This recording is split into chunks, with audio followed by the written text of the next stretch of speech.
Bonjour à vous. C'est Alexandre. Sous la Varangue, c'est votre émission. Sous la Varangue est une émission culturelle consacrée à l'art, aux traditions, à l'histoire et à l'événementiel. Aujourd'hui, mes amis, nous allons au rendez-vous aux citoyens de Madame Céline Citouz à Sainte-Marie, qui nous propose de faire des concertations entre citoyens pour réfléchir à des problématiques. Et c'est tout de suite dans Sous la Varangue.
Je me trouve dans le quartier de Beauséjour à Sainte-Marie, dans le cadre des élections municipales. Je suis en compagnie de Madame Céline Citouz. Je suis Céline Citouz, candidate aux élections municipales à Sainte-Marie. Après 17 ans dans l'opposition à Sainte-Marie en tant que conseillère municipale, je suis ce soir en compagnie de citoyens. Mon objectif, c'est d'offrir un projet qui corresponde aux habitants de notre commune. C'est d'être à l'écoute de mes concitoyens. L'objectif, c'est de gagner ces élections de mars 2026, en m'assurant que ce que nous allons présenter aux Sainte-Mariens corresponde à leurs attentes, qu'ils habitent dans les quartiers des hauts, dans les quartiers des bas, qu'ils soient jeunes ou beaucoup plus âgés, que ce soit des hommes ou des femmes, des familles ou des retraités. L'objectif, c'est que notre ville de Sainte-Marie soit une ville où il fait bon vivre. Et madame, vous êtes candidate aux élections pour Sainte-Marie. Et là, nous sommes au milieu d'un atelier citoyen. Alors, il y a deux thèmes, il y a la mobilité et il y a la sécurité. Alors, en quoi consistent ces deux thèmes? Alors, dans le cadre des élections municipales, mon souhait a été de faire en sorte que les citoyens de Sainte-Marie nous disent ce qu'ils attendent effectivement et ce qu'ils veulent trouver dans leur programme pour les élections municipales. Donc ces ateliers citoyens que vous avez ce soir sur les thèmes de la mobilité et de la sécurité, c'est notre deuxième édition. La semaine dernière, nous avions ces mêmes ateliers sur la question de l'éducation et sur la question du développement économique. Le but, c'est d'échanger entre citoyens. Quels sont les constats sur notre commune, Sainte-Marie? Point fort, point négatif, mais également quelles sont les propositions. L'objectif également, c'est d'associer les uns et les autres pour réfléchir ensemble. Qu'est-ce qui est possible, qu'est-ce qui ne l'est pas, et puis surtout quelles sont les prérogatives des uns et des autres. Là, notamment sur la question de la sécurité, on touche à un domaine de compétences qui relève principalement de celui de l'État, la sécurité des personnes. Mais malheureusement, depuis quelques années, ce sont les villes qui se voient dotées, qui sont obligées de se doter d'une police municipale, notamment pour assurer sa sécurité. Donc, il y a là un transfert de compétences et d'obligations, mais qui se fait au détriment des finances d'une ville. Donc, ce soir, on échange avec les citoyens. C'est eux qui vont nous faire des propositions et on va pouvoir faire une synthèse de leurs propositions. D'accord. Alors pour ce qui est de la mobilité, j'imagine que la mobilité, ça concerne surtout les transports avec les bus. Comment Sainte-Marie est irriguée à travers les différents types de transports, que ce soit Citalis ou les bus Nous Tous Amis ou les autres entreprises. Donc, les citoyens sont en train de discuter sur les choix les plus judicieux, sur justement sur le timing des bus. Oui. Parce qu'il y en a qui se plaignent que dans certains coins, il y a un bus toutes les 15 minutes, tandis que dans d'autres, ça mérite d'être mieux. Toutes les 2 heures, oui. Ça mérite d'être mieux desservi. Oui. Donc voilà, il y a de vraies problématiques. Et aussi il y a aussi au sujet des horaires des bus. Donc c'est on va dire que c'est un problème très complexe que la mobilité. La mobilité est un problème complexe tout simplement parce que lorsque vous êtes dans des zones comme les Hauts, eh bien si vous n'êtes pas desservi correctement, l'isolement est encore plus grand. Donc nous avons la question des bus, mais nous avons aussi la question des trottoirs. Parce que les piétons doivent pouvoir se déplacer. On prend une mobilité douce aujourd'hui. Donc pouvoir marcher, pouvoir se déplacer à vélo sont des sujets d'importance pour nous. Mais sur la thématique et la problématique des bus, nous ici à Sainte-Marie, on doit re-questionner la SINOR notamment, qui a la compétence du déplacement au sein des communes de la SINOR. On doit re-questionner la SINOR sur comment une ville comme Sainte-Marie est traitée, c'est-à-dire comment sont desservis ces quartiers. Est-ce qu'il y a de l'équité de traitement dans les attributions notamment des lignes, dans la fréquence de passage des bus, dans la taille des bus? Parce que quand vous faites passer des minibus de 9 places et qu'à moitié du parcours le bus est déjà plein, eh bien vous n'avez plus de place pour ceux qui sont plus bas. Donc nous devons re-questionner, eh bien, notamment à travers l'augmentation de la population de Sainte-Marie, comment la SINOR va s'attacher à faire en sorte eh bien, que les habitants de Sainte-Marie soient desservis à la même hauteur que les habitants de Saint-Denis, y compris dans les écarts de Saint-Denis. Après se pose à nouveau la question des voitures. Et essentiellement parce que nous sommes dans beaucoup de quartiers qui ont vu leur population augmenter, comment les citoyens de Sainte-Marie peuvent laisser leur voiture peut-être un jour, 2 jours par semaine pour adopter un autre mode de transport. Alors il y a déjà une voie bus au niveau de Beauséjour notamment. Comment on la rend efficace en ayant plus de bus ou peut-être comment on réfléchit à d'autres nouveaux projets de desserte de notre ville, autre que le bus, autre que la voiture. Oui, parce que je me rappelle, il y a quelques années, on avait parlé de covoiturage, justement parce qu'il y a beaucoup de gens qui sont seuls dans leur voiture. Ça serait mieux de transporter d'autres personnes. Voilà, ça ferait moins de véhicules. Mais nous avons tous cette habitude d'avoir notre propre voiture personnelle, hélas. Et puis pour les bus, il y a des différents types de bus, comme vous avez dit. Il y a des bus de 9 places, d'autres où il y a, je sais pas, 30 ou plus de places, oui. plus de 50. Et puis il y a aussi quelque chose qui est inédit ici à La Réunion, c'est les pistes de bus au milieu des routes, en fait. Et ça, on va dire que c'est unique au monde, ça, entre...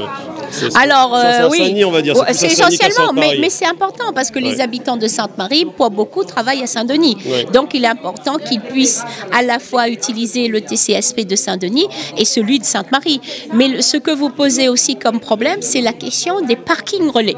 C'est-à-dire, lorsqu'on veut faire du covoiturage, eh bien, notre collègue ou notre ami, il va nous récupérer à un endroit. Et certainement pas chez nous. Donc on doit pouvoir déposer notre voiture en toute sécurité. Donc la question du covoiturage fonctionne aussi avec la nécessité d'avoir des parkings relais. Et les parkings relais, eh bien, c'est bien sûr obligatoirement la disposition de foncier, de terrain disponible pour pouvoir réaliser ces parkings relais qui sont indispensables pour le covoiturage. Alors la deuxième partie des ateliers, c'est sur la sécurité. Donc la sécurité, j'imagine que c'est un sujet qui est très, très vaste, qui englobe beaucoup de paramètres. Oui, d'abord, vous avez le sentiment d'insécurité. Et le sentiment d'insécurité, souvent, il est lié à l'absence d'éclairage public. Donc ça, c'est ça qui induit le sentiment d'insécurité. Le fait aussi, pour la sécurité, tout simplement, lorsque on parlait des mobilités juste avant, mais lorsque les gens se déplacent à pied, qu'ils marchent et qu'il n'y a pas de trottoir, donc vous avez là le sentiment d'insécurité, mais qui est réel, qui n'est plus un sentiment qui progresse. Parce que tout simplement, vous pouvez être en confrontation et avoir des difficultés, vous retrouver nez à nez avec une voiture, et ça c'est un vrai souci. Puis se pose sur la question de la sécurité d'autres sujets, un autre sujet comme celui de la lutte contre la délinquance. Nous avons à Sainte-Marie, nous n'échappons pas à tous les phénomènes de délinquance qu'il y a dans toutes les villes, c'est pas propre à Sainte-Marie, mais nous devons faire attention avec l'apport de population et les nouvelles habitations qu'il y a à Sainte-Marie. D'un quartier, d'une ville plutôt rurale, nous passons à des espaces beaucoup plus urbanisés, avec des populations arrivant de tous les coins de la Réunion, donc qui se connaissent moins. Lorsque vous êtes dans une ville rurale, dans des quartiers anciens où les familles se connaissent, vous avez moins ces phénomènes de délinquance et d'agression. Mais lorsque vous êtes dans des zones très urbanisées comme ici à Beauséjour, eh bien, il faut vraiment faire attention et mettre en place ces politiques pour faire en sorte que les habitants trouvent aussi leur place dans ces nouveaux quartiers et se connaissent pour mieux se respecter. C'est vrai qu'ici à Sainte-Marie, on va dire qu'il y a une zone grise entre la ville et puis la campagne. Voilà, donc les gens, en faisant quelques pas, ils se retrouvent dans les champs de canne. Ils passent de la ville aux champs de canne en quelques minutes. Donc les problématiques ne sont pas celles pas complètement celles des villes ni celles des campagnes. Donc on va dire que c'est plus un mélange des deux, quoi. Oui. C'est plus hybride, on va dire. Oui, c'est vraiment la caractéristique de Sainte-Marie. C'est à la fois une ville rurale, mais aussi une ville avec des espaces très urbanisés, comme le quartier de Beau-Séjour, comme du Parc, comme effectivement aussi Gaspard. Mais vous avez aussi beaucoup de petits quartiers anciens. Ouais. Notamment les hauts, mais aussi la mi-pente, où la ruralité est encore très présente. C'est ce qui donne aussi son charme et son cachet à notre ville, mais nous devons nous assurer aussi, comme partout, que Sainte-Marie soit en capacité d'accueillir les habitants. Donc c'est aussi pour ça que nous avons de plus en plus d'habitations à la verticale, comme on dit, c'est-à-dire des immeubles, donc des appartements. Et là, vous avez plus de difficultés, bien sûr, parce que les gens ont moins d'espace d'aération. Donc il nous faut aussi trouver des solutions. On ne peut pas tous avoir effectivement ou vivre dans une case à terre comme on aime bien. On vit aussi dans beaucoup d'appartements à Sainte-Marie, mais comment on garantit à notre population des espaces d'aération, de loisirs pour justement éviter qu'il y ait des problèmes de rassemblement, notamment des jeunes, qui posent problème. Non pas parce qu'ils sont violents ou quoi que ce soit, mais le fait qu'ils soient nombreux, le fait qu'ils fassent du bruit, quelquefois provoque un sentiment d'insécurité chez certaines personnes. D'accord.